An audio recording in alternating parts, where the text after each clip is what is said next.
들리시나요? 네. 오늘은 이제 이 책의 챕터 4, 그러니까 하나님 나라의 비밀이란 어떤 챕터인데요. 하나님 나라의 비밀에 대해서 우리가 이제 오늘 좀 공부를 하겠습니다만, 이 하나님 나라의 비밀은 이제 보통 우리가 흔히 말할 때 이제 예수님의 비유에 대해서 말하는 거거든요. 예수님 비유에 대해서 이게 어떤 시크릿한 그런 어떤 메시지를 가지고 있는가 하는 것들을 이제 이렇게 얘기하게 되는데, 이전에 또 우리가 이 하나님 나라의 비밀을 이번 챕터를 통해서 우리가 또 함께 살펴볼 수 있는 것은 뭐냐면, 하나님 나라가 언제 오는가, 하나님 나라가 언제 온단 말인가 하는 것을 가지고 오늘 좀 생각을 해볼 수 있거든요. 이제 그런 문제들을 좀 다루게 됩니다. 그래서 이 오늘의 문제는 하나님 나라의 도래, 혹은 이제 그리고 하나님 나라의 비밀, 이 두 가지를 동시에 좀 다루게 될 텐데, 오늘 이 4강, 이 챕터 4번을 다 하지는 못합니다. 다 하지는 못하고 조금 이제 일반적으로 이렇게 신학자들이 얘기하는 것 중에 이제 조금 이제 더 보충해야 될 게 있는데, 그게 뭐냐면 오늘 이제 다니엘서 2장에 대해서 얘기 좀 하거든요. 다니엘서 2장에 대해서 최근 신학, 그러니까 최근에 해석되어 있는 종말론적인 입장에서 볼 때 다니엘서 2장은 어떻게 보는 것이 맞는가 하는 것을 우리가 오늘 좀 정리도 해보고 그렇게 해보도록 그렇게 하겠습니다. 그래서 오늘의 이야기는 하나님 나라의 도래, 현재적인 도래도 마찬가지지만 앞으로 올 나라, 그러니까 하나님 나라는 언제 오는가 하는 것을 구약의 관점을 통해서 보면서 또 신약을 보면 유대인들이 생각하는 것, 그리고 우리가 일반 현대 신학자들이나 아니면은 이 개신교의 기독교의 신학자들이 왜 그런 생각을 했는가 하는 것들을 조금 이해를 하시게 되지 않을까, 이렇게 생각을 합니다. 우리가 유차에 걸쳐서 어떤 면에서는 조금 반복되는 이야기도 좀 있습니다. 그럼에도 불구하고 오늘 이렇게 아마 유익한 시간이 되지 않을까 생각합니다. 그럼 챕터 4 시작하겠습니다. 오늘 챕터 4에는 한 4가지 정도 우리가 다루려고 하는데요. 첫 번째는 하나님 나라의 비밀이란 무엇인가 하는 문제를 좀, 하나님 나라의 구약적 도래, 구약적 도래라는 것은 성경에서 말하고 있는, 구약 성경에서 하나님 나라는 언제 오는가, 하나님 나라가 오면 어떻게 되는가 하는 이야기들, 그리고 메시아는 또 와서 무엇을 하는가 하는 이야기들을 하는 게 바로 구약적 도래입니다. 그러니까 구약적 도래라는 것은 주로 선지서를 통해서 우리에게 말씀해 주시는 하나님 나라다, 그리고 하나님의 날 혹은 주의 날 이런 식으로 설명해 주는 구약적인 어떤 신학적 개념들, 신학적인 개념들, 이런 개념들이 하나님 나라와 어떻게 연결되는가 하는 것들이 바로 구약적인 도래, 이렇게 얘기할 수 있고요. 그 다음에 우리가 또 오늘 조금 더 밀도 있게 살펴봐야 될 것은 하나님 나라의 신약적 도래죠. 그러니까 이 구약이 말씀하고 있는 하나님 나라와 신약적인, 그러니까 예수님이 이 땅에 오셔서 선포하신 하나님은 약간 좀 틀립니다. 이게 어떻게 틀리는가 하는 것들을 이제 신약적인 어떤 말씀을 통해서 보게 되는데, 이 말씀들이 주로 어디에 있냐면 바로 이 예수님의 천국 비유 중에 있습니다. 그러니까 그 비유를 잘 연구해 보면 이게 왜 이렇게 되는가 하는 것을 조금 이해할 수 있으리라고 생각합니다. 여러분이 예수님의 비유에 대해서도 설교도 많이 듣고 이랬기 때문에 좀 다 잘 아실 것 같지만 제가 볼 때는 잘 알지 못합니다. 왜냐하면 저도 신학교도 배우고, 저도 이렇게 비유에 관한 책도 보고, 저도 설교도 상당 기간 들었지 않습니까? 그런데 포인트를 다 벗어났어요. 그러니까 이제 오늘 얘기를 잘 들으시면 정확한 핵심이 무엇인가 하는 것을 핀셋으로 찝듯이 이렇게 딱 이해할 수가 있을 거예요. 예수님이 얘기하고 싶은 건 천국의 이야기인데, 그걸 가지고 우리는 자꾸 다른 쪽으로 이렇게 해석을 많이 했단 말이에요. 이단은 말할 것도 없고, 그러니까 오늘 이야기를 잘 들어보고 이게 저런 얘기구나, 그런 구조구나 하는 것을 좀 잘 이해할 수 있었으면 좋겠습니다. 그 다음에 이제 4번째는 마태복음에 나오는 비유들 몇 가지가 있거든요. 그런 이야기들을 좀 보고, 오늘 다 못하는 비유들은 이제 다음 시간에, 다음 주에 그 비유를 그렇게 해보도록 하겠습니다. 첫 번째, 하나님 나라의 비밀이란 하는 그 대목부터 한번 보겠습니다. 위에서 첫 번째 패러그랩은 제가 한번 읽어보겠습니다. 마태복음 4장과 마태복음 13장에는 하나님 나라의 비밀이 듬뿍 갖고 있는 하나님 나라에 대한 여러 가지 비유들이 기록되어 있습니다. 이 비유들은 일상생활 이야기를 통해서 예수님의 핵심 진리를 그려내고 있습니다.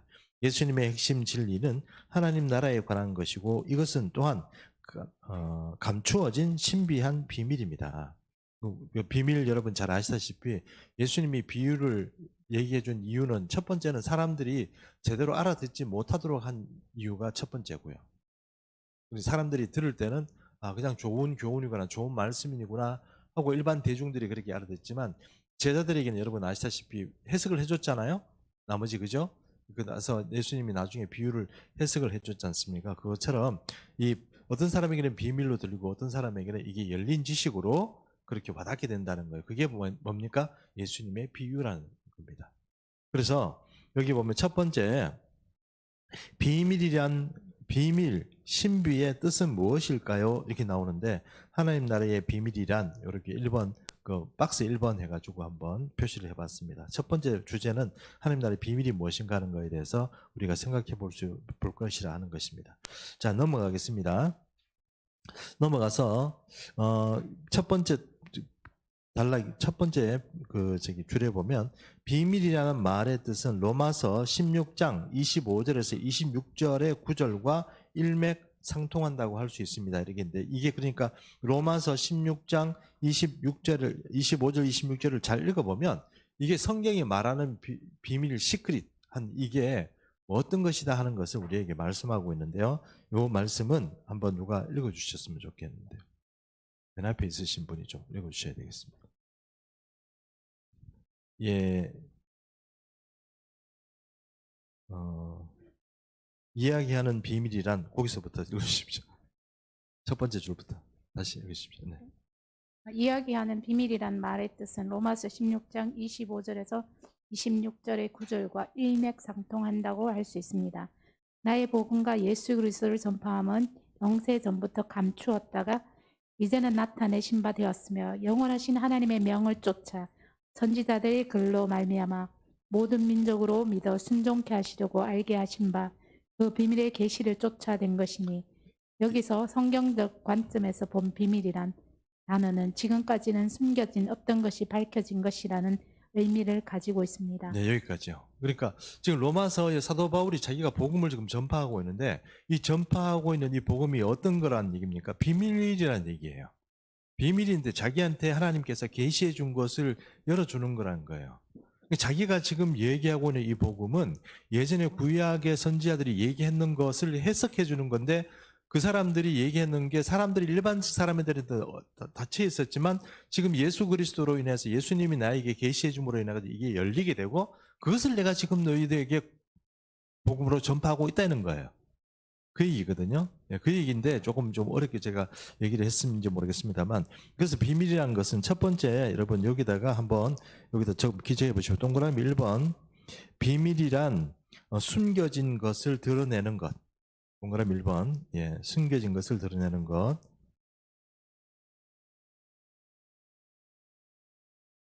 됐습니까? 네, 비밀이라는 건 숨겨진 하나님께서 일부러 숨겨 놓으신 거예요. 숨겨 놓으신 겁니다. 숨겨 놓으신 거예요. 그걸 이제 지금 드러내는 거예요. 근데 이제 누구 때문에 드러나는 건지 아시죠? 예수님 때문에 드러나는 거예요. 예수님 때문에 드러나는 겁니다. 그렇게 드러나는 거다. 그걸 이제 사도 바울이 얘기를 하고 있는 겁니다. 하나님께서 이 비밀을 창세부터 지금까지 밝히고 있지 아니하신 것은 하나님의 뜻에 의해서입니다. 그러나 두 번째, 숨겨진 것이 계시되는 것. 그러니까 하나님의 구원 계획 시간표에 의거하여 지금은 하나님께서 그 숨겨왔던 계획들을 계시하신 것입니다. 그러니까 비밀이란 것이 이제는 어떻게 해요? 숨겨왔던 것들을 어떻게 하신다고요? 계시하는 거라고요. 계시하는 거 우리가 연구하고 탐구한다고 해서 열어지는 게 아닙니다. 제가 참 이 답답한 문제는 어떤 문제냐면 저도 사실 신학교 다니면서 공부 많이 열심히 해보려고 많이 노력을 했거든요.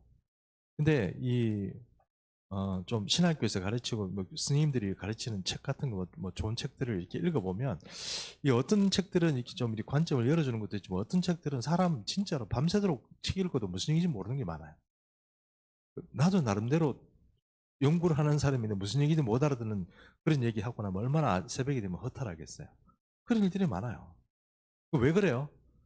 그 쓴 사람이 지도 뭔 셈인지 모르는 거예요. 솔직히 나도 못 알아보는데 지도 솔직히 모르고 대학자라는 사람이 썼는데 지도 모르는 소리를 쓴 거야. 그래 나는 그래도 그 사람이 그렇게 한 거니까 막 연구를 해보잖아요. 그럼 주석 같은 거 3개 있으면 3개가 다 틀린 거야. 하는 말이. 그럼 이거 내가 무슨 말을 믿어야 돼? 예, 그러니까 여러분, 우리가 생각하기에 연구하고 탐구해서 열릴 것 같지만 그렇지 않고 사도 바울이 한 얘기가 그거잖아요. 예수 그리스도께서 우리에게 계시해줘야 이게 비밀이 열리는 거지. 우리가 계시 안 해주는데 우리가 연구해서 열고 그게 계시냐는 거예요. 이해하시죠? 그러면 이 계시라는 것이 상당히 비밀과 굉장히 중요합니다. 하나님께서 우리에게 관점을 열어주고 통찰력을 열어주지 않는데 자기가 알아지냐? 그럴 것 같으면 뭐 다 알죠. 그런데 그게 안 그렇다 이겁니다. 그래서 사도 바울의 얘기처럼 두 번째는 뭐냐면은 숨겨진 것이 계시되는 것. 두 번째 적으셨어요? 벌써 적으셨구나. 빠르네요. 이제 점점 읽으셔서 잘 하시는 것 같아요. 자, 그렇습니다. 그렇게 되어 있습니다. 이것이 바로 성경적 의미의 비밀입니다. 그렇죠? 바로 성경적 의미의 비밀은 계시를 동반하지 않고 자기가 알아낸다. 그거는 불가능. 그런 거는 학문적으로 공부해서 알 수 있을 것 같으면 그야 다 알아지는 거지만 그렇지 않다는 겁니다. 비밀은 신적 목적을 가지고 있습니다. 하나님께서는 오랫동안 숨겨놓으신 새로운 계시를 통하여 그분의 인류 계획의 계획표를 밝히신 것입니다. 이 계획표를 밝히신 거예요. 계획표를 밝히신데 그것이 바로 하나님께서 계획으로 이렇게 보내주신다는 거예요. 사람들이 이렇게 생각합니다. 많이 배우면 많이 알 것 같지만 그것보다는 더 중요한 게 있는데 통찰력이에요. 통찰력. 왜냐하면 이사야 여러분 아시죠? 이사야가 제가 누차에 몇 번이나 말씀드리지만 이사야가 하나님의 신탁의 그러니까 하나님께서 주관하시는 회의에 참석해서 거기에서 이렇게 지켜보게 됩니다. 그 신탁을 다 받았어요. 우리를 위해 내가 누구를 보내며 누가 우리를 위해서 갈고 이럴 때 이사야가 손을 들었어요. 저요, 제가 가겠습니다. 그리고 좋다, 그럼 네가 가라. 이렇게 보냈어요. 보냈는데 바로 받는 순간에 이사야가 이렇게 물어보죠. 근데 제가 가서 뭐라고 얘기할까요? 이렇게 물어보니까 하나님께서 뭐라고 얘기합니까? 눈이 있어도 깨닫지 못하고 들어도 듣지 못하게 네가 어떻게 전해라. 이게 이사야예요. 그러니 이게 얼마나 답답한 노릇이에요. 뭔가 우리 생각에는 뭔가 선지자거나 아니면 뭐 어떤 좀 똑똑하고 그런 사람이면 다 풀어해주고 알아듣기 쉽게 해주고 그렇게 해야 될 것 같지만 이사야에게 하나님께서 중요하게 주시는 그 하나님의 메시지는 어떤 거예요? 못 알아듣게 해라. 못 깨닫게 해라. 그게 바로 이 비밀인 거예요. 그 비밀이 진짜로 하나님께서 어느 순간 우리에게 계시로 알려주지 않는다면 그거 알아할 수 있어요, 없어요? 몰라요. 진짜로 몰라요. 머리가 그렇게 안 돌아가요. 머리 좋으면 될 것 같지만 머리 좋은 사람 같으면 왜 성경을 읽고도 이상한 소리예요. 엉뚱한 소리 같잖아요. 그렇지 않거든요. 계시가 중요하죠. 세 번째 보면 그래서 이런 비밀은 예수님의 지상사에 의해서 밝혀졌습니다. 맞죠? 예수님이 3년 동안 다니시면서 공생에 다니면서 계속 무슨 복음서를 통해서 말씀 많이 하시잖아요. 그렇죠? 그럼 그 복음서들을 잘 연구해 보면 어떤 얘기가 들어가 있어요? 주님께서 하나님 나라에 대해서 설명한 이야기들이 거기에 다 있다는 거예요. 그러므로 여러분 구약도 알아야 되고 신약도 알아야 되고 예수님 말씀도 알아야 되고 그리고 그 이후에 성령이 주시는 어떤 깨우침과 통찰력도 있어야 성경을 알아요.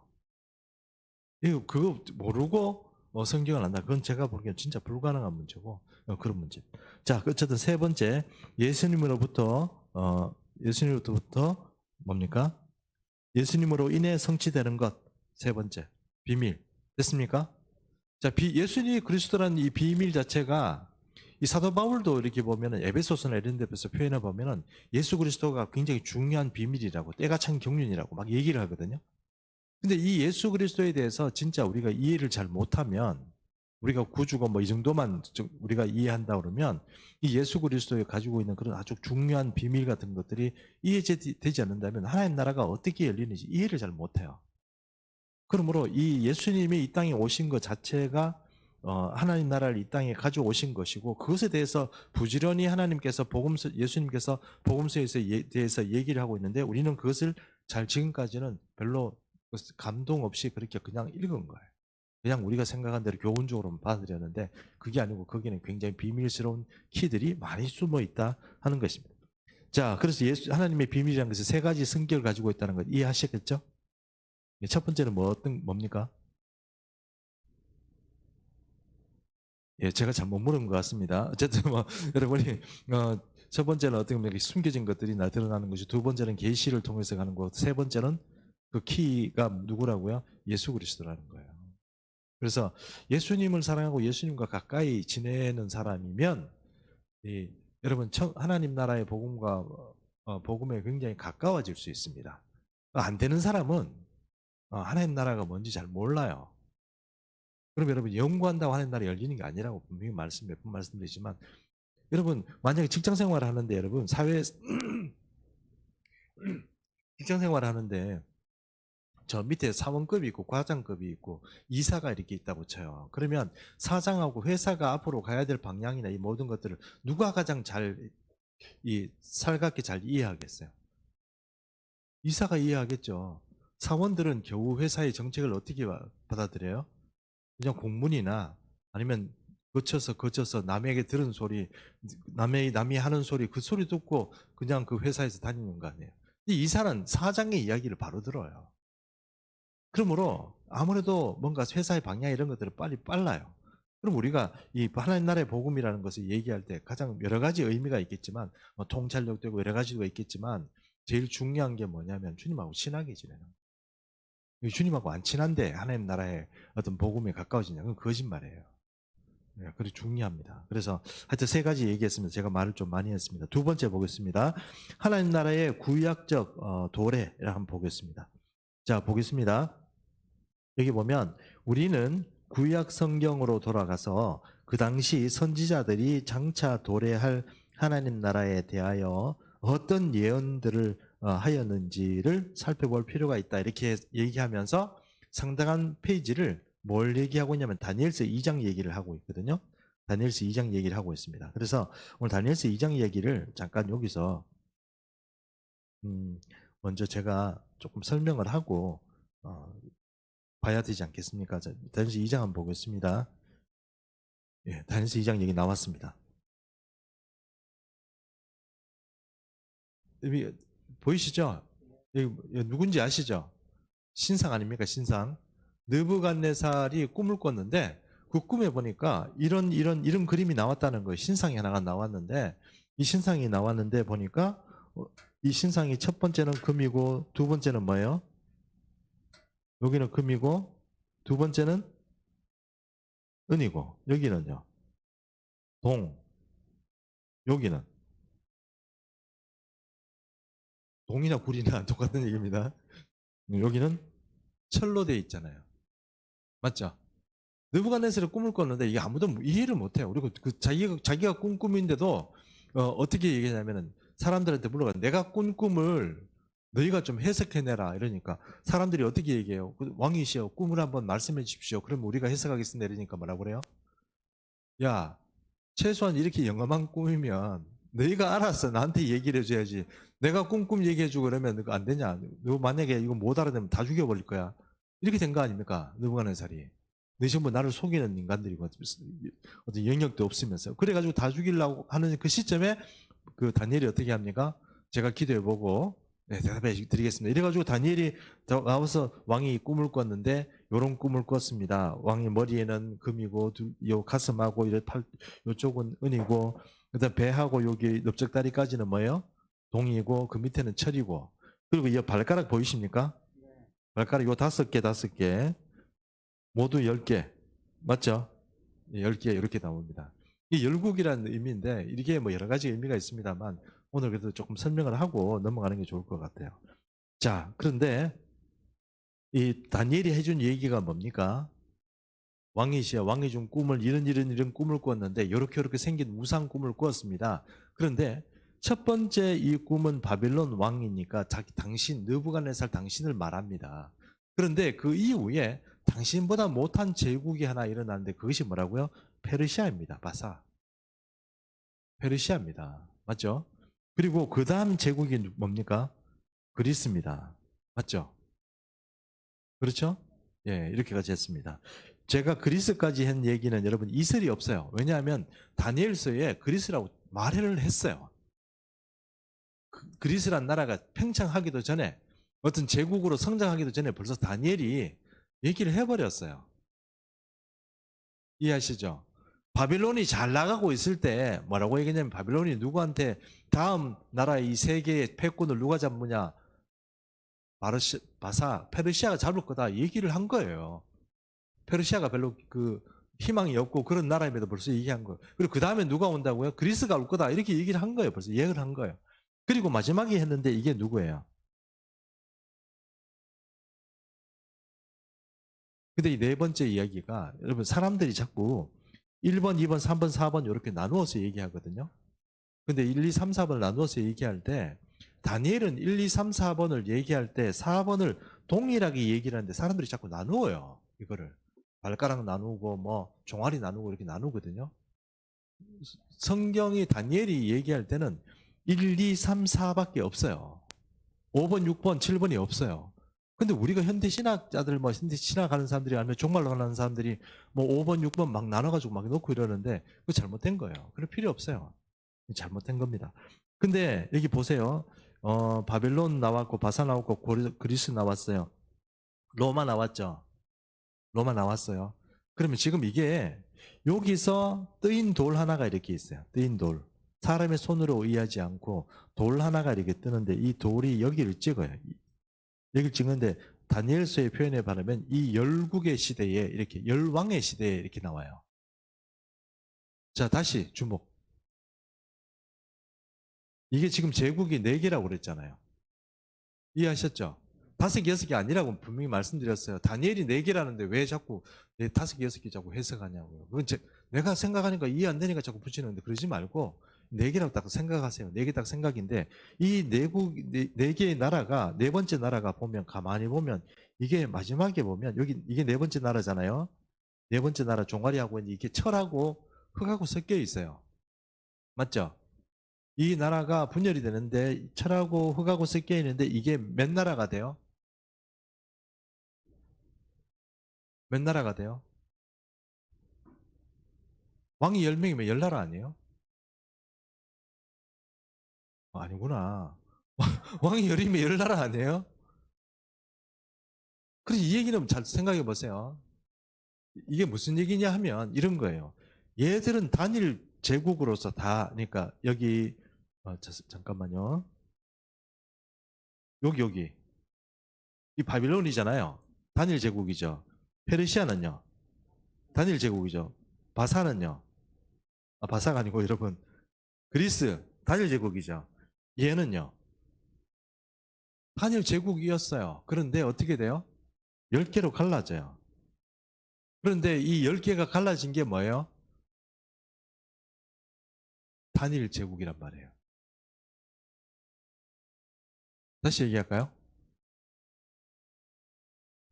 로마라고 하면 편해요. 로마라고 하면 솔직히 뭐 그게 우리하고 무슨 상관이 로마를 해버리면 되지만 지금 로마라는 나라가 이탈리아잖아요.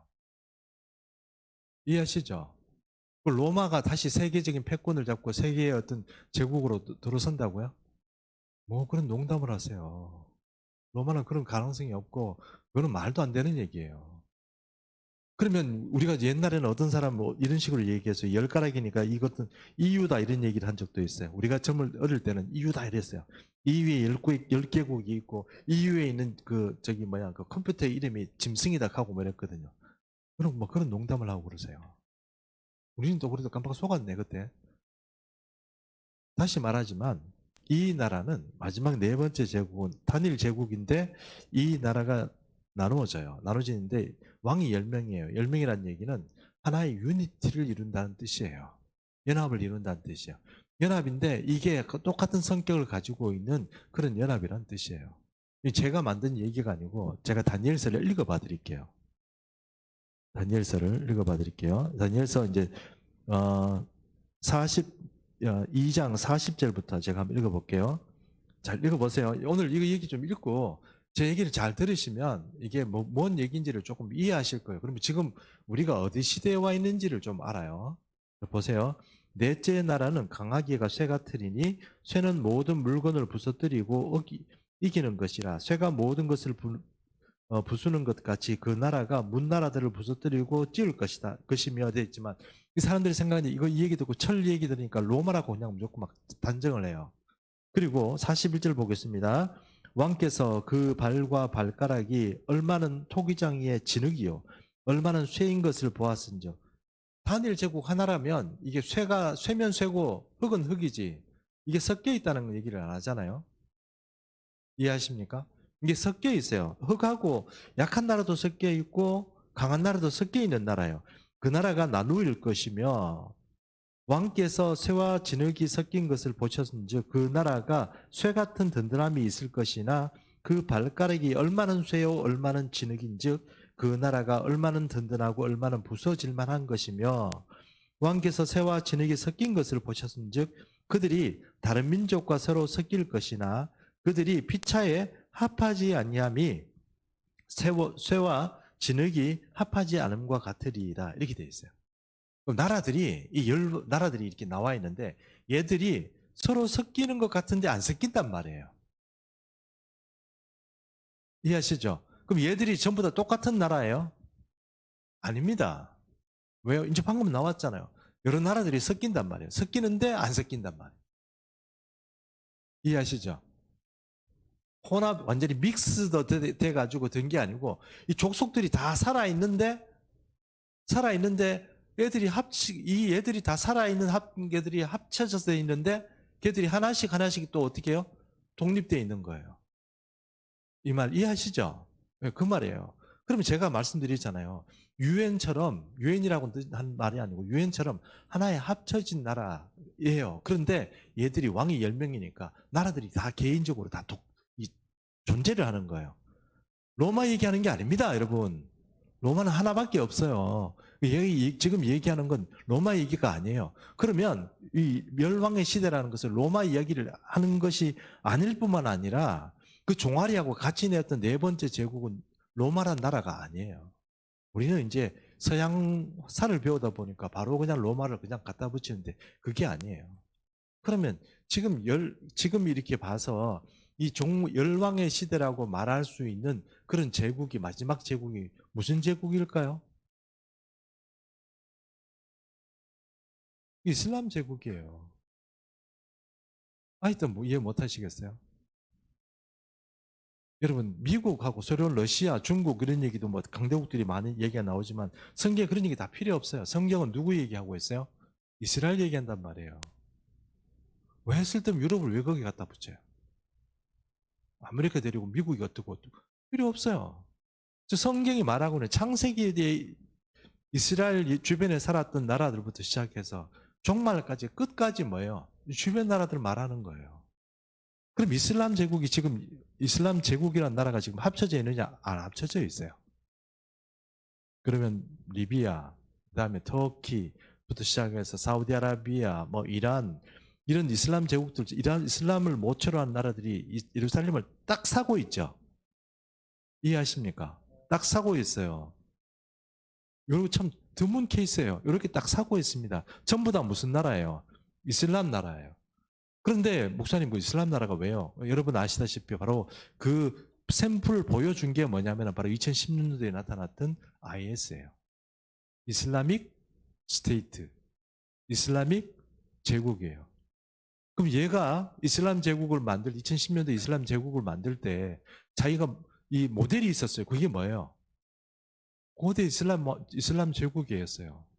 고대 이슬람 제국이 얼마나 컸는지 아시죠? 잘 모르시는구나. 우리는 서양사만 자꾸 배우다 보니까 로마하고 그리스만 자꾸 배우지 동양에 있었던 그 아시아 지역에 있었던 이슬람이 얼마나 큰 나라고 종교적인 나라인지를 잘 몰라요. 그리고 여러분이 힌트를 하나만 드리면 제가 요한계시록에 대해서 나중에 와서 좀 말씀을 드리겠지만 이 요한계시록 짐승들을 보면 전부 머리에 뭐 띠를 띠고 있어요. 띠를 띠고 있는데 무슨 띠를 띠고 있냐면은 여기에 하나님에 대한 대적하는 어떤 그런 띠를 다 띠고 있어요. 그 얘기가 무슨 뜻인지 이해하세요? 머리에 참남한 말을 썼도다 이런 말이 다 있어요. 그 말이 무슨 뜻이에요? 이해를 못 하시는구나. 그 나라들이 종교적인 나라라는 뜻이에요. 종교적인 나라라는 뜻이에요.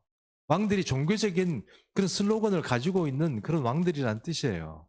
아직도 미국 가서 찾았겠어요? 러시아 가서 찾겠어요? 그거 아니라고요. 성경에 나와 있는 대로 하라고. 그렇게 따지면 여러분, 이 나라들이 결국은 지금 우리가 살고 있는 현실 세계에서 딱 보면 딱 이슬람 제국이에요. 그리고 그 나라들 지금 주변에 있는 또 이집트, 리비아, 뭐 알제리부터 시작해서 위쪽으로 올라가면 이제 시리아는 지금 벌써 부서졌죠. 그 다음에 시리아, 그 다음에 터키 이렇게 돌아가면 이제 이란까지 다 이렇게 돼 있는. 이란은 여러분 아리안 민족이에요. 그 사람하고 틀려요. 이 중동이라고 얘기할 때 이 사람들을 우리가 아랍 제국이라고 그러잖아요. 맞죠? 아랍이란 뜻이 뭐예요? 혼잡이란 뜻이에요. 섞여 있다는 뜻이에요. 아랍이란 말 자체가. 그럼 여기에 사람들이 다 혼잡하고 섞여 있는데 어떻다는 거예요? 섞이지 않고 섞여 있는데 섞이지 않는 거예요. 하나의 유니티를 이루는 거예요. 그게 언제 될까요? 그게 여러분 얘들이 과거에 경우가 없었냐? 아니요. 이슬람 제국이란 나라가 아주 거대한 나라가 있었다니까요. 누가 시작한 나라예요? 이스마일 맞죠? 이스마일이 아니고 이름 뭡니까? 그거. 네? 아니 그 하갈 자식 말고 그 뭡니까? 죄송합니다. 그 회교의 그 창시자 이름 뭡니까? 예, 마호메다. 죄송합니다. 마호메이 시작해서 한 전쟁이 바로 그 이슬람 제국을 만들어냈어요. 아주 강력한 제국이었어요. 고대에. 그 유럽부터 시작해서 이 지중해권을 하고 그러니까 북아프리카 시작해가지고 이 아시아 지역까지 전체적으로 다 먹었던 데가 이슬람 제국이었어요. 그리고 미안하지만 그게 벌써 언제요? 지금 기원 AD 700 몇십 년부터잖아요. 지금도 있잖아요. 지금도 이슬람 제국 그 밑에 있는 나라들이 있잖아요. 나라들이 갈라져 있었지 따름이지. 아니에요? 근데 왜 자꾸 딴 데 가서 찾아요?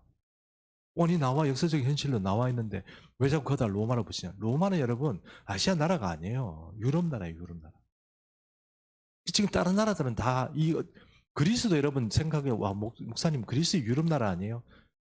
마케도니아라고 그리스에 이렇게 있으면 그리스도 위쪽에 마케도니아라고 있는 나라가 있는데 그 나라는 사실 여러분 아시아를 통치한 나라예요. 유럽을 정복한 나라가 아니고. 제가 너무 흥분했습니다. 왜냐하면 사람들이 자꾸 로마라고 그러니까 좀 화가 나서 그래요. 그 로마라고 하는데 어떤 사람들이 거기다가 로마 가톨릭 뭐 교황이 어떻고 이런 사람들까지 있어요. 여러분 제가 분명히 말씀드리지만 근거 있으면 제가 오케이 할게요. 성경적 근거가 없는 얘기를 자꾸 하면 근거 가지고 얘기하는 사람이 좀 화가 납니다. 그러니까 그렇게 하면 안 되고 이제 여러분 속지 마세요. 잘 읽어보고 성경이 말은 그 말이면 아 이게 그 말이구나 이렇게 생각하고 정말 여러분이 만약에 좀 잘 이해가 안 되면 이슬람 제국을 한번 검색을 한번 해보세요. 과거에 어떤 영광을 가지고 있던 큰 제국이었나. 그리고 지금도 사실 이슬람 제국이라는 그 나라에 하나가 합치게 되면 어떻게 돼요? 아주 강력한 제국을 이루어요. 그럼 요한계시록 얘기까지 할 필요는 없지만 그래도 한 가지만 더 얘기를 하면 나중에 적그리스도가 나와요. 적그리스도라는 그 존재는 우리가 누군지는 잘 모르지만 무엇을 알 수 있어요? 그리스도에 대해서 대적하는 존재예요. 그러면 그리스도에 대해서 대적하는 유일한 종교이고 유일한 수장이고 유일한 대적적인 어떤 그런 그 헤게모니를 가질 수 있는 사람이 누구여야 되겠어요? 그렇죠. 술탄이나 아니면은 뭡니까? 그런 이슬람 제국의 어떤 수장이 될 수밖에 없는 거예요. 예, 여기까지 하겠습니다. 그러면 지금 뭘 얘기를 하고 있냐면 이 성경이 구약 성경 다니엘이 말하고 있는 하나님 나라가 뭐 우리가 잘 이해는 못하지만 이런 나라 뜨인 돌이 와가지고 이 발가락 열왕의 시대를 딱 때리니까 모든 뭐 금도 무너지고 은도 무너지고 세계 다 무너지고 그 돌이 점점 커서 하나님 나라를 이루어지더라. 그러니까 그 돌이 하나님의 나라라는 뜻이에요. 그러니까 강력하게 이 땅에 임하는 이 세상 제국을 때려 부수는 그런 강력한 힘으로 오는 것이 하나님 나라라고 구약 성경의 사람들이 생각을 했고, 그리고 그것을 예수님이 오셨을 때만 해도 어떻게 해요? 이스라엘 백성들이 다 그런 관념을 가지고 살았단 말이에요. 근데 메시아가 오면 로마 제국을 때려 부수고 어떻게 해요? 우리에게 하나님 나라를 선포하고 하나님께서 통치하시는 그런 나라를 줄 것이다 하고 예상을 하고 생각을 했다. 그 말입니다. 좋습니다. 그럼 이제 다시 넘어갑니다.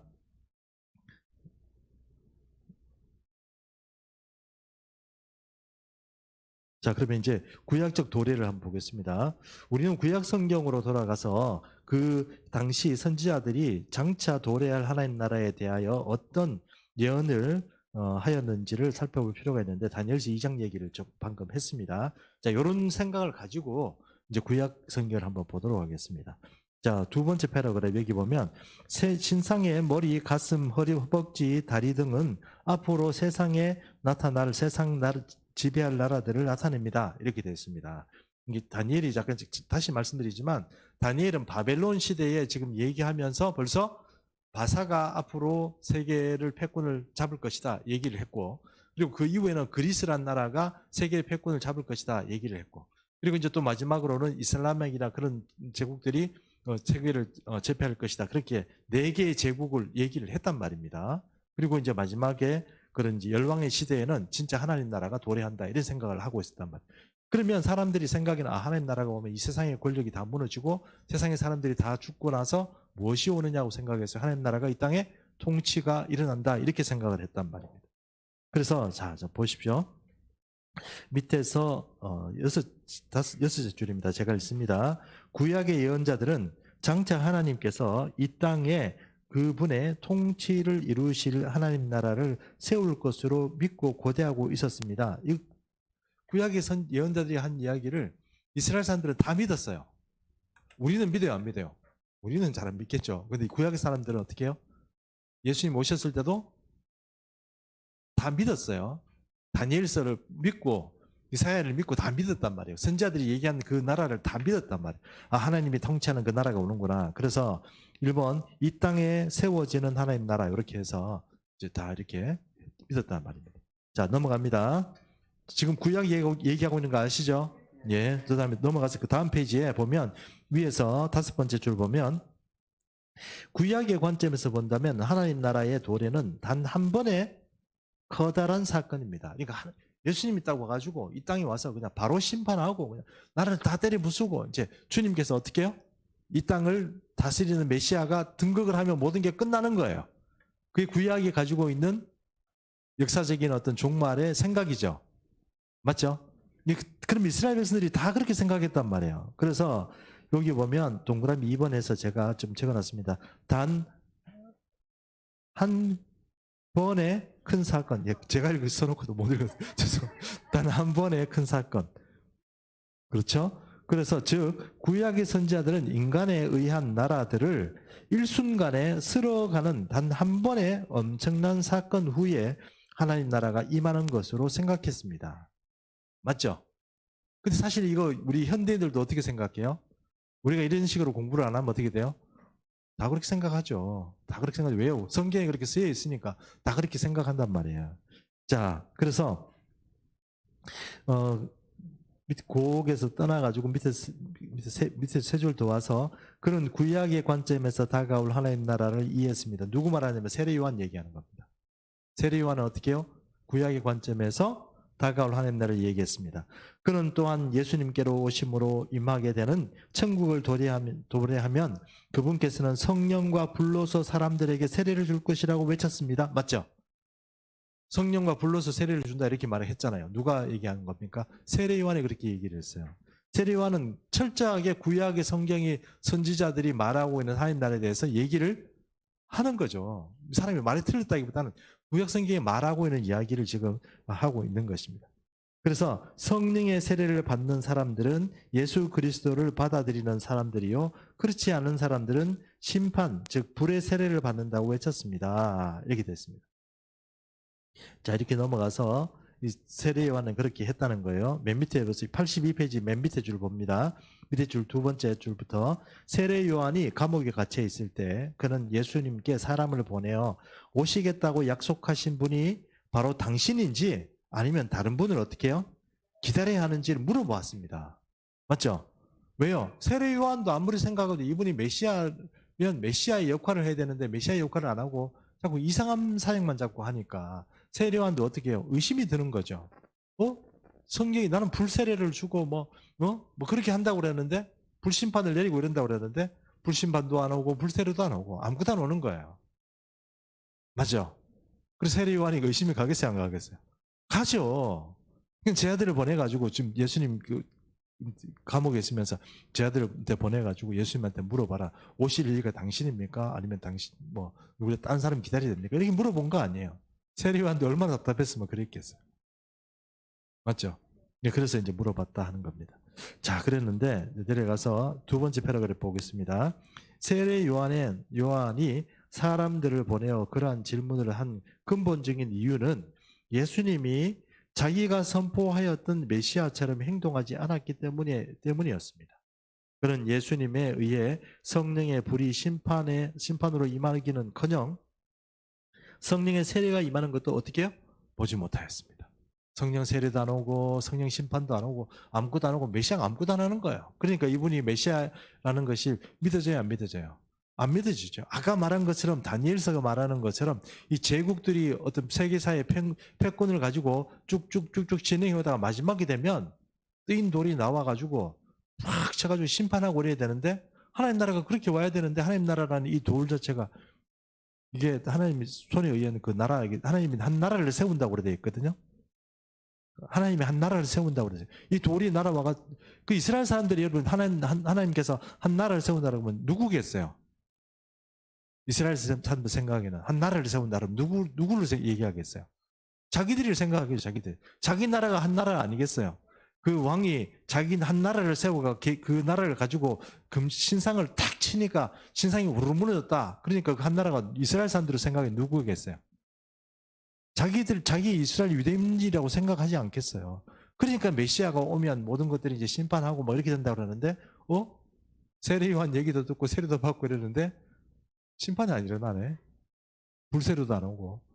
이게 참 뭔가 성경이 틀린 건지 뭔지 모르지만 고민이 생겼다 하는 것입니다.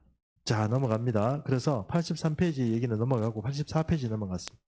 84페이지도 그냥 넘어가고 두 번째 패러그래프 중간에서 저 밑에 보면 여기 보면 제가 한번 읽어보겠습니다. 이 질문에 예수님께서는 두 번째 패러그래프입니다. 누구든지 나로 인하여 실족하지 아니하면 자는 복이 있도다. 이렇게 돼 있죠. 맞죠? 그 세례 요한이 실족했다는 말이에요? 안 했단 말이에요? 했다는 말이에요. 왜요? 세례 요한이 메시아인 줄 알았는데 메시아가 아니니까. 맞죠? 세례요한 생각에는 지금 예수님이 메시아여야 되는데 메시아로 안 하고 불세례도 안 하고 불심판도 안 하고 그냥 뭐 복음만 전파하고 사람만 고치고 병만 고치고 귀신만 쫓아내고 이러니까 세례요한이 참 답답한 거죠. 맞죠? 근데 예수님이 그 세례요한에 대해서 뭐라고 얘기합니까? 나로 인해서 실족하지 않으면 복이 있다고 그랬잖아요. 근데 그 당시에 대부분의 뭔가 좀 선각자들, 좀 깨어난 사람들이 전부 다 세례요한 같은 생각을 하고 있었기 때문에 사실은 어떻게 보면 제자들도 그런 생각을 거의 똑같이 하고 있어요. 예수님 돌아가시는 그 순간까지. 예수님이 돌아와서 부활하셨을 그 순간에도 어떻게 해요? 주님 나라가 이제 옵니까? 이렇게 물어봤단 말이에요. 그러니까 예수님이 오늘 우리가 이 공부하는 거 굉장히 중요합니다. 아무것도 아닌 것 같지만 굉장히 중요해요. 이거 잘 들어보셔야 돼요. 잘 들어보시 이해를 좀 잘 하시는 게 좋을 것 같아요. 그래서 어쨌든 하나님 나라는 자 그다음에 여섯째 줄부터 있습니다. 하나님 나라가 온 것은 사람들이 생각한 것처럼 인간의 권위와 나라들이 사라지는 것이 아니라 사탄의 권세가 공격받는 것입니다. 하나님 나라는 임해 있는 상태입니다. 그러나 이 나라는 겉으로 나타나는 정치적 상황을 바꾼 것이 아니고 영적인 질서를 바꾸되 인간 내면의 영적 질서를 바꾸도록 이 세대를 공략한 것입니다. 그러면 동그라미 3번 해가지고 영적인 질서를 바꾼 것 이렇게 좀 적어주시죠.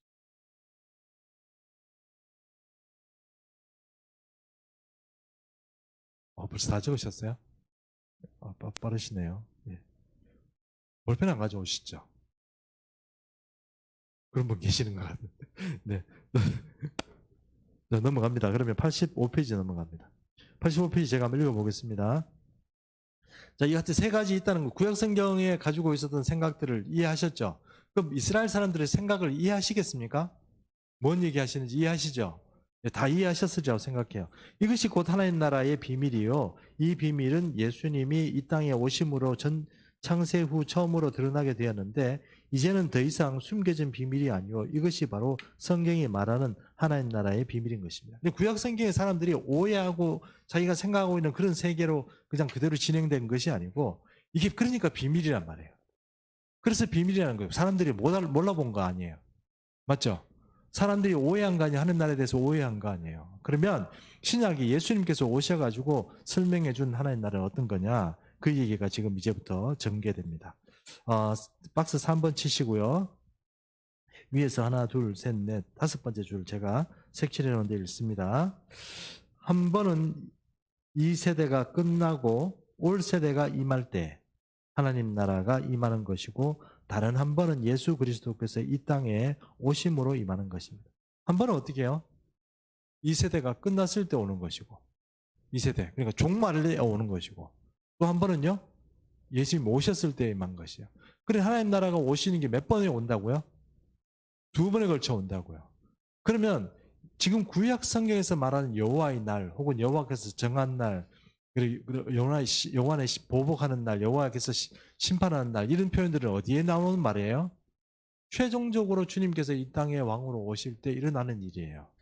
그러면 지금 예수님께서 이 땅에 오신 건 뭐예요? 하나님의 종으로서 이 땅에 와서 사람을 구원하기 위해서 복음을 이 땅에 씨를 어떻게 해요? 복음의 씨를 뿌리기 위해서 온 거예요. 말 그대로 종말의 때는 뭐예요? 말 그대로 추수예요. 추수 때고 지금은 뭐예요? 복음의 씨를 뿌리러 온 거예요. 그래서 이게 완전히 틀리다는 얘기예요. 개념상. 그래서 3번 보겠습니다. 세 번째 박스 치시고 하나님 나라의 신약적 도래. 하나님 나라의 신약적 도래. 적으셨죠? 예, 그리고 넘어갑니다. 그러므로 하나님 나라는 이 죄악된 세상에 이미 존재하는 것입니다. 바로 이 비밀의 계시를 사람들이 어떻게 해요? 알지 못한 거예요. 이 동그라미 1번. 이미 존재하게 됨. 동그라미 치시죠. 이미 존재하게 됨. 자, 여러분 보세요. 이게 구약적으로 생각하는 사람도 마찬가지고 우리가 신학적으로 훈련을 받은 어떤 개신교 신학자들도 마찬가지고 뭐 가톨릭 신도 마찬가지지만 하나님 나라가 뭐 오게 해주십시오 뭐 이런 개념들을 가지고 있는 사람들이면 이 땅에 하나님 나라가 와 있다고 생각을 해요, 안 해요? 안 한단 말입니다. 근데 와 있는 게 뭐예요? 비밀이라는 거예요. 이걸 알아차리는 건 어떤 사람이에요? 비밀을 깨달은 사람이고 그걸 몰라보고 이거 계속 주님이 나중에 오셔가지고 종말에 하는구나 이렇게 생각한 사람은 뭐예요? 눈이 닫힌 사람이란 말이에요. 그래서 비밀이라고 얘기하는 겁니다. 예. 그래서 넘어가겠습니다. 여기 줄을 제가 많이 그어놨는데요. 그래도 줄을 좀 중요하니까 제가 한번 읽어보겠습니다. 이미 도래한 하나님 나라는 인간 권세를 멸하지도 않았습니다. 이 세상에 있는 죄를 다 멸절시키지도 않았습니다. 구약적으로 보면 이게 다 멸절돼야 되는데 지금 예수님 오셨을 때 어떻게 해요? 멸절되지 않았어요. 그 세례 요한이 외친 것처럼 심판의 불세례를 갖고 오지도 않았습니다. 예수님이 갖고 오신 하나님 나라는 떠들썩하게 오지 않고 조용히 왔으며 권세를 휘두르면서 오지도 않았고 남들이 눈치채지 못하게 왔던 것입니다. 비밀스럽게 이 땅에 어떻게 해요? 침투했다고 그래요. 침투. 우리가 군대 갔던 사람은 알거든요. 침투란 말이 어떤 거예요? 숨어서 스텔스로 싹 숨어가지고 방어를 하든지 모를 때 그때 쫙 공격한다는 거 아닙니까? 그게 침투잖아요. 그래서 하나님 나라는 침투한다고 그래요. 예수님이 이 땅에 오신 건 하나님 나라의 침투의 개념이에요. 침투의 개념.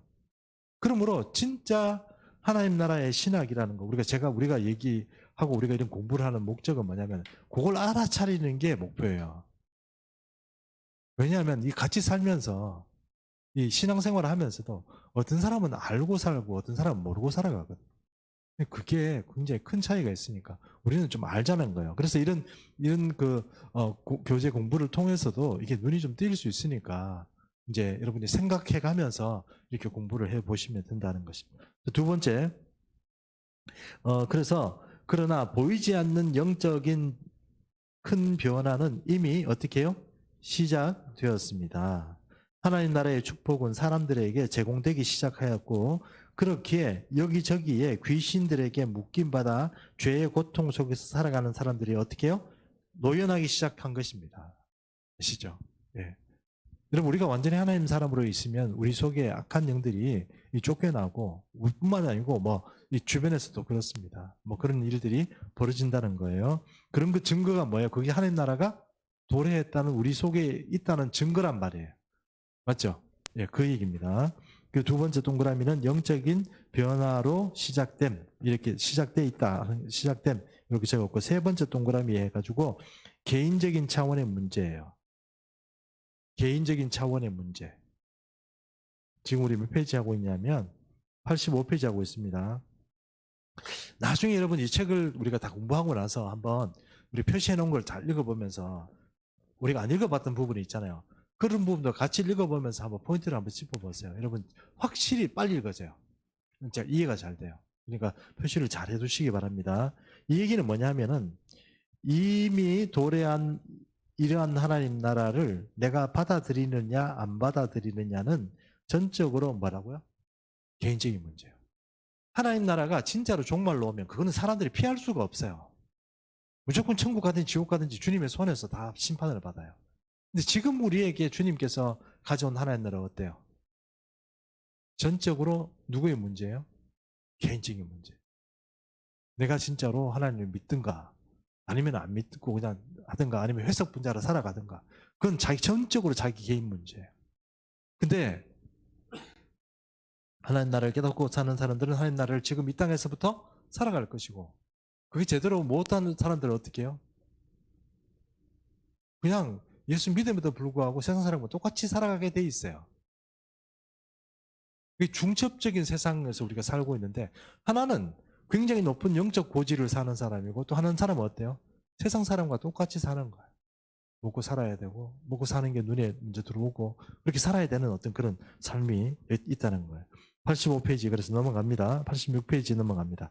이제 마지막 얘기를 할 텐데요. 마태복음 비유들 중에 마태복음 비유 중에 첫 번째 마태복음 비유 한번 보겠습니다. 마태복음에 나오는 여러 비유들은 이러한 하나님의 나라가 이미 도래하였다는 바로 그 비밀을 밝혀주고 있는 비유들입니다. 이 비유들은 장차 도래할 올 세대라는 하나님 나라가 이미 몇 사람들에게 실제적으로 임하여 자리 잡아서 퍼져나감으로 이 악한 세대를 이미 공격하였다고 말하고 있습니다. 이 됐습니다. 자, 그럼 여러분 이제 잘 아는 씨 뿌리는 비유 이제 한번 보겠습니다. 오늘 아마 요거까지만 하고 씨 뿌리는 비유까지만 하고 이제 마쳐야 될 것 같아요. 씨 뿌리는 비유 보겠습니다. 마태복음의 첫 번째 비유는 씨 뿌리는 비유입니다. 자, 요 얘기를 다음 선수가 좀 읽어주시겠습니까? 마태복음의 첫 번째 비유는 씨 뿌리는 비유입니다. 씨 뿌리는 자가 씨를 뿌립니다. 씨는 각각 네 종류의 땅에 떨어졌습니다. 길가에 떨어진 씨들은 뿌리를 내리기 전에 새들이 와서 먹어버렸습니다. 돌밭에 떨어진 씨들은 싹이 나긴 하였으나 흙이 많지 않아 뜨거운 태양에 견디지 못하고 금방 말라 죽어버렸습니다. 가시밭에 떨어진 씨들은 좀 자라다가 가시들에 찔려서 자라는 것이 멈추고 말았습니다. 그러나 좋은 땅에 떨어진 씨들은 잘 자라서 많은 결실을 내었습니다. 됐습니다. 여기까지 하고요. 밭이 네 가지가 나온다는 거 아시죠? 자, 이 씨 뿌리는 비유 제가 말씀드리지만 이거 굉장히 중요합니다. 이게 천국의 비밀을 아는데 깨달은데 우리가 자꾸 너무 관념적으로만 이거 우리 다 아는가 이렇게 생각하지 말고 진짜로 중요하다는 것을 좀 알았으면 좋겠어요. 여러분 이렇게 생각하시면 됩니다. 우리가 오늘 좀 이따가 얘기를 하게 되겠지만 하나님 나라가 왔다는 것을 어떤 사람은 이게 너무 프리하고 자유로우니까 이것을 뭐 해도 되고 안 해도 되고 이렇게 생각하는데 종말에 가면 결국은 하나님 나라가 우리가 강제적으로 우리에게 임하게 됩니다. 강제적으로 와요. 그러면 내가 뭐 하던 모든 것에 대해서 하나님 나라에 대한 어떤 심판을 받아요. 근데 지금은 이 하나님 나라가 씨를 뿌리는 것처럼 우리에게 뿌려진 거예요. 근데 이것을 제대로 받아들인 사람은 30배, 60배, 100배의 결실이 맺는데 이 뿌려진 이런 복음 자체를 제대로 관리하지 못한 사람은 어떻게 돼요? 여기 나오는 것처럼 돌짝밭에 가시밭에 떨어진 사람이 되는 거예요. 우리가 어떤 삶의 지금 열매를 가지고 얘기하는 게 아니고 지금 천국의 복음이라 어떤 사람은 이 눈을 뜨고 살아가는 사람이 있고 어떤 사람은 어리석게도 이 세상을 예수 그리스도라는 복음을 받았고 예수님 복음으로 믿는다고 하지만 사실은 뭐예요? 이게 아무것도 아닌 거예요. 그렇게 되면 참 곤란한 거예요. 근데 여러분, 제가 이런 말씀드려서 참 죄송하지만 여러분이 지금 공부하다 좀 힘드시죠? 뭐 세상 살다가 여기 와가지고 지금 뭐 뭔지 모르는데 갑자기 줄도 끊고 막 이렇게 하니 힘 안 드세요? 저는 힘든다고 생각은 해요. 근데 여러분 잘 들어보세요. 어디 가서 들을 때 있으면 가서 들으세요. 근데 좀 힘든 게 솔직히 뭐 저는 이렇게 생각해요. 지금 이 대구 시내마다 사람들 얼마나 많아요. 우리가 반드시 옳다는 건 아니에요. 그러나 제가 얘기하고 있는 이 포인트는 하나님 나라의 복음이에요. 복음이 뭐냐고 물어보면 여러분 대답할 사람 누가 있어요? 이게 우리가 굉장히 중요해요. 아주 정말 중요해요. 근데 이런 것들을 잘 생각하시고 여러분에게 어떤 기회가 왔다고 생각했으면 좋겠어요. 잘 배워야 되고 내가 세상에서 많은 일들을 해야 되고 내가 장로가 돼야 되고 뭐 목사가 돼야 되고 이렇게 해서 하나님이 알아주는 게 아니고 천국의 복음을 받아들이고 30배, 60, 100배의 결실을 맺는 사람만 주님 앞에 가서 평가받아요. 나머지는 가시밭에 돼 있든 돌짝밭이 돼 있든 세상에 널린 사람들은 세상의 길로 가는 사람들은 그냥 예수 믿지만 그 사람들이 예수님 이름으로 가지고 있다고 해서 좀 미안하지만 별로 그렇게 예수 믿은 거에 대한 혜택을 별로 못 받아요. 근데 이게 굉장히 중요하다 하는 겁니다. 자, 그래서 하나님 나라는 이미 도래하였습니다. 첫 번째 마태복음 10절은 얘기했고 하나님 나라는 이미 도래하였습니다. 그러나 강요된 나라는 아닙니다. 강요되지 않았어요. 이러니까 더 힘든 거예요. 와라고 해서 공부하라고 이렇게 아무리 얘기해도 내 생각에 잘 안 오는 것 같아요. 나처럼 절실하질 않아요. 이거 안 하면 죽어 이런 생각이 없어요. 그냥 그럼 유모 목사가 저렇게 담임 목사가 이렇게 하니까 우리 좀 이렇게 열심히 해야 되지 않을까 이렇게 생각하는데 내가 봐서는 이거 안 하면 죽는데 이거 아무 감흥이 없는 거예요. 그래서 제가 옛날에 충성교회를 제가 평가를 하려고 하는 게 아니고 충성교회 있을 때도 사람들이 이렇게 불러와가지고 가르치려고 그러는데 진짜 소수가 아니면 그들의 눈에서 뭘 발견을 못해요. 저 사람 진짜로 생명의 어떤 발견을 했구나. 그러니까 성경 공부 좀 하는구나 이렇게 생각하는 다 그렇게만 생각합니다. 근데 그게 아닙니다, 여러분. 좀 제가 좀 안타까운 말이지만 좀 이렇게 이 길을 걷는 사람은 진짜로 좀 이렇게 나는 우리 예수 믿는 충성교회 사람들이 소수가 모여 있지만 이 사람 여러분들이 만약에 여기에 대해서 진짜로 눈을 뜨고 제대로 된 어떤 그 궤도에 올려놓은 어떤 사람들을 살기 시작하면 주변이 막 바뀌기 시작합니다. 왜요? 하나님이 도와주시기 시작하거든요. 근데 지금은 어때요? 억지로 해야 되는 거예요. 옛날 신앙 어떤 배우는 것처럼 뭔가 천사들이 돕고 이런 어떤 그런 파워 있고 권세가 있고 능력이 있는 그런 삶을 살아가는 게 아니고 그냥 끌고 와야 되고 그냥 억지로 요청해야 되고 그런 삶을 살게 된다는 거예요. 그럼 여러분 하나님 나라가 우리에게 있는 것은 정말 중요합니다. 좀 그런 걸 누리면 살아갔으면 좋겠는데 사람들이 마음이 참 닫혀 있는 것 같아요. 하나님 나라는 이미 도래하였습니다. 그러나 강요된 나라는 아닙니다. 이것이 바로 하나님 나라의 비밀입니다. 비밀이에요. 강요된 게 아니고 그냥 던져져 있으니까 내가 뭘 해야 되는구나 의무감이나 책임감 이런 게 없어요. 뭔가 내가 이거 아니면 죽는구나 이런 생각이 전혀 없는 거예요. 그래서 하나님 나라는 도래했지만 마치 뜨인 돌이 신상을 깨어 파쇄하듯이 도래하지는 않습니다. 하나님 나라가 이미 와서 악이 말살된 것은 아닙니다. 하나님 나라는 마치 씨 뿌리는 것과 같은 그런 양상으로 왔습니다. 하나님 나라는 인간들에게 강요하는 나라가 어떻게 해요? 아닙니다. 그럼 여러분 우리에게 만약 이런 씨를 뿌려주고 지금 우리도 설교 이렇게 세미나도 하고 이렇게 하면 이 씨가 와가지고 내 속에서 열매를 맺도록 그렇게 해야 되는데 우리는 이게 지금 이게 내 밭의 비유에 있어서 굉장히 중요한 말이에요. 강요 안 하니까 억지로 안 하니까 나 안 해 그냥 뭐 하는 소리구나 이렇게만 들어버리면 곤란하다는 것입니다. 자, 87페이지 넘어갑니다. 87페이지 두 번째 패러그램.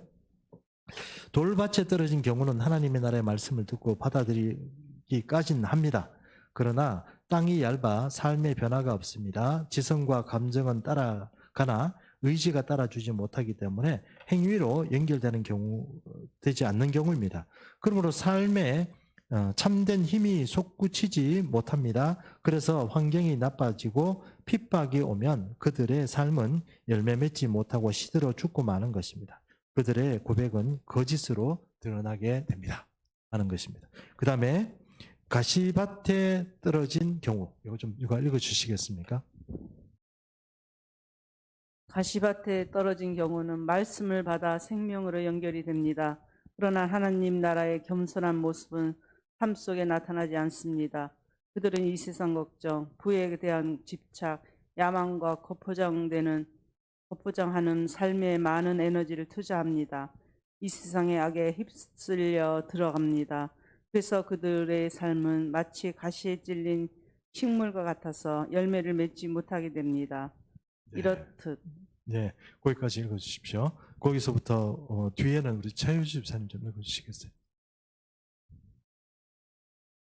그렇듯 하나님 나라는 사람들 마음에 뿌려지되 사람에 따라 그것을 거절할 수 있습니다. 이것이 바로 하나님 나라의 비밀입니다. 하나님 나라를 다 받아들이는 것은 아닙니다. 바로 이 사실이 구약의 하나님 나라를 고수하였던 세례 요한을 위시한 그 당시의 사람들에겐 실족하는 요소로 작용하였던 것입니다. 그들은 하나님 나라가 올 때에는 강력하게 오며 아무도 그 나라로부터 피할 수 없다고 생각하였습니다. 그러나 하나님 나라는 이미 조용하게 왔으며 거절하고 싶은 사람은 거절할 수도 있다는 것입니다. 이것이 바로 예수님에 의하여 비로소 계시된 하나님 나라의 비밀이었습니다. 미래의 어느 날 올 세대가 강력한 힘으로 도래할 것입니다. 그러나 또한 이미 하나님 나라가 우리 가운데 조용히 도래한 것입니다. 그리고 사람들은 그 나라를 거절할 수도 있습니다. 그러나 제대로 받아들여 삶의 행위로까지 연결될 경우 우리는 그 나라의 축복을 이 땅에 살면서도 풍성하게 누릴 수 있는 것입니다. 네, 여기까지 하고요. 그 다음에 밑에 제가 이제 파란 회색 그 페인팅한데 그쪽 부분만 제가 좀 읽어보겠습니다. 인격적이신 하나님은 우리 스스로가 알아서 결정할 수 있도록 하셨습니다. 우리는 사람들 스스로가 복음을 접한 후 결정할 수 있도록 해야 합니다. 그들이 거절할 여지도 남겨놓아야 옳은 것입니다. 복음은 공산당 투표식이 아니란 말입니다. 이것이 바로 하나님 나라의 복음입니다. 사람은 하나님 나라를 전혀 전해받고서도 그것이 비웃거나 거절할 수도 있고 실제 그러한 사람도 많이 있을 것입니다. 그렇다고 해서 우리는 영접을 강요할 수는 없습니다. 여기까지입니다. 과거에 우리가 십자군 전쟁하고 그러면 여러분 또 이렇게 뭡니까 스페인이나 포르투갈 이런 나라들이 옛날에 해양 민족들이 좀 강성할 때요. 저 식민지 개척하러 나가지고 현지인들 잡아놓고 세례 주고 나서 세례 받자 말자 목을 쳐서 죽였거든요. 그런 일이 좀 많았잖아요. 예, 그런 일이 좀 있었습니다. 그러면 그 사람들이 영원히 구원받다고 생각했잖아요. 그 말이 돼요, 안 돼요? 안 됩니다. 그러면 안 돼요. 예수 믿을래 안 믿을래 이래가지고 이슬람처럼 너 믿으면 살리고 안 믿으면 죽인다 이렇게 얘기하면 돼요, 안 돼요? 하나님 나라에 그렇게 오는 게 아니에요. 이해하시기 바랍니다. 그래서 주님이 이 땅에 가져오신 그 하나님 나라의 복음은 우리가 종말날에 가져올 거라고는 완전히 다른 거예요. 아까 제가 표현을 어떻게 그냥 좀 어설프게 했습니다만 주님이 이 땅에 가져오신 것은 복음의 씨를 뿌리는 거예요. 그 씨를 그 마음속에 개인적인 결단을 가지고 받아들이는 사람은 30배, 60배, 100배의 결실을 맺어요. 그런데 그것이 만약에 거절되거나 비웃거나 작은 일이라고 어설프게 여기면 그 사람에게는 천국의 복음이 없어요. 작용을 안 해요. 그리고 아까 말한 것처럼 가시밭에 떨어뜨린 사람처럼 어떤 세상의 걱정이나 염려만 자꾸 하다 보면 여러분 그 사람 절대로 예수 믿고 살아가기는 하지만 거기에 그 사람이 하나님 나라를 산다 그건 좀 불가능해요. 예수님은 우리에게 바로 이것을 자꾸 말씀하시기 위해서 천국의 복음을 얘기하시는데도 불구하고 많은 사람들이 관념적인 세계에서 빠져가지고 못 빠져나와요. 근데 이 기독교인들조차 저도 마찬가지였고 솔직히 뭐 깨닫기 전에는 다 그 모양이죠. 뭐 기독교인들조차 이런 하나님 나라의 복음이 가지고 있는 강력한 힘들을 잘 모르고 종교화돼 간단 말이에요. 점점 더. 그게 신앙인 줄 알고 그게 믿음인 줄 알아요. 모든 게 주님의 손에 있습니다. 저나 여러분이나 하나님 나라의 복음을 제대로 받아들이고 여기서 우리 속에서 30배, 60배, 100배의 결실을 맺을 수 있도록 해야 됩니다. 그렇게 하면 모든 문제가 해결됩니다. 그것은 우리가 다 설명할 필요도 없어요. 나는 왜 이럴까요? 그런 얘기 나는 잘 이해 못하지만 하나님께서 여러분에게 다 이해를 해주시고 시켜주실 것이고 정말 성령의 은혜 가운데 살아가게 그렇게 될 것입니다. 자, 오늘 여기까지 하겠습니다.